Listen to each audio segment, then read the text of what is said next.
And there's three things I want to tell you about the Bible. Number one, the Bible's from God. This is the book that God wrote.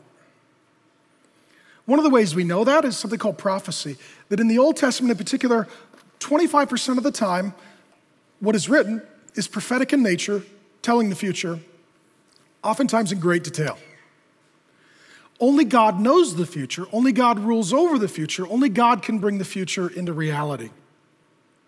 I mean, just in this one verse, John the Baptist, Jesus Christ, the temple, the new covenant of salvation before 70 AD.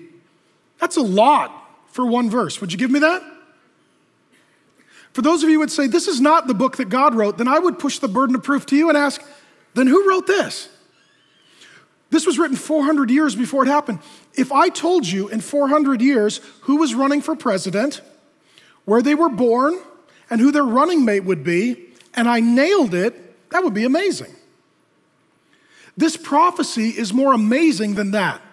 There are other prophecies in the Bible saying he would be born in Bethlehem, that his mother would be a virgin. Lots of details. Really narrows down the list of potential savior candidates.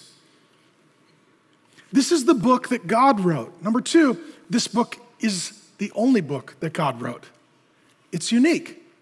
Some of you have wrongly been taught, oh, there are different religions and they all have different books, but they all basically teach the same thing. The only people who say that are people who have not read the books. They'll say, well, it tells you how to be a good person. It gives you basic moral values. No, it doesn't. The other religions do not have as part of their quote unquote sacred writings prophecy. It's not there. The only place you'll find stuff like this is in the Bible because this alone is the book that God wrote.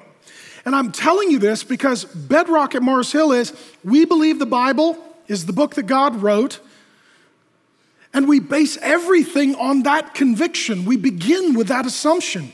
And I didn't always believe that, and perhaps you don't. But I was in college and I thought, well, I think all religions basically teach the same thing, so I'm going to examine all the religions and look at their sacred texts and find what I learn. And the prophecy in the Bible absolutely convinced me this is the book that God wrote. And I couldn't find prophecy like that in any other religion. Number one, this is the book that God wrote. Number two, it's the only book that God wrote. It's utterly unique. And number three, it's all about Jesus. It's all about Jesus. The point of the whole Bible and all the concepts and themes and directions and stories and trajectories of the whole Bible is about Jesus. And here we see it in Malachi. It's God's final word. He's not going to speak again for 400 years. Last book of the Bible. Leaning into the end, right? We're near the end of the book. What's God talking about? He's getting everybody together. He's like, I know you're all hurting. I know you're all poor. I know it's a rough day. I know you're all frustrated. I know you all wonder what I'm doing. I know exactly what I'm doing. Let's talk about Jesus. There's hope for you. There's forgiveness for you. There's provision for you. There's love for you. There's answers for you. And it's all in Jesus. Let's talk about Jesus. This is the book that God wrote. It's the only book that God wrote, and it's all about Jesus.